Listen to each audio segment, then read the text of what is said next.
এক বিপ্লবীকে বিদায় জানাতে এত মানুষের সমাগম। আগ্রাসন ও আধিপত্য বিরোধী স্লোগান ছিল তাদের কণ্ঠে। দুপুরে সংসদ ভবনের দক্ষিণ পাশে হাদির জানাজা। তার আগেই মানুষের উপস্থিতি সংসদ ভবনের মাঠ ও মানিক মিয়া এভিনিউ ছাড়িয়ে যায়। 2:30টার পর হয় জানাজা। শোক ও ভালোবাসায় হাদিকে বিদায় জানায় সর্বস্তরের মানুষ। জানাজায় অংশ নেন অন্তর্বর্তী সরকারের প্রধান উপদেষ্টা ডক্টর মোহাম্মদ ইউনূস, উপদেষ্টা পরিষদের সদস্য এবং বিভিন্ন রাজনৈতিক দলের শীর্ষ নেতারা। জানাজার আগে সংক্ষিপ্ত বক্তব্যে প্রধান উপদেষ্টা বলেন, হাদিদের মৃত্যু নেই। প্রিয় ওসমান হাদি, তোমাকে আমরা বিদায় দিতে আসি নাই এখানে।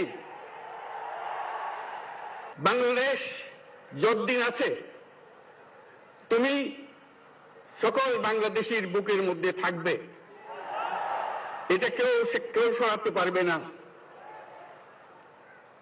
আমরা আজকে তোমাকে প্রিয় হাদি বিদায় দিতে আসিনি। আমরা তোমার কাছে আমরা ওয়াদা করতে এসেছি,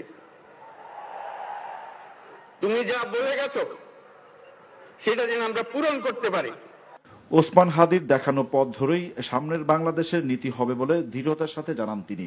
তোমার মন্ত্র ছিল চলো বলো বীর চির উন্নত মমশির। এই উন্নত মমশিরের যে মন্ত্র তুমি দিয়ে গেছো সেটা বাংলাদেশি সন্তানের জন্মলগ্ন থেকে যতদিন সে বেঁচে থাকবে নিজের কাছে বলবে চল বলো বীর চির উন্নত মমশির, আমাদের শির কখনো নত হবে না। সেই মন্ত্র তুমি আমাদেরকে দিয়ে গেছো, আমাদের সব কাজে সেটা আমরা প্রমাণ করব।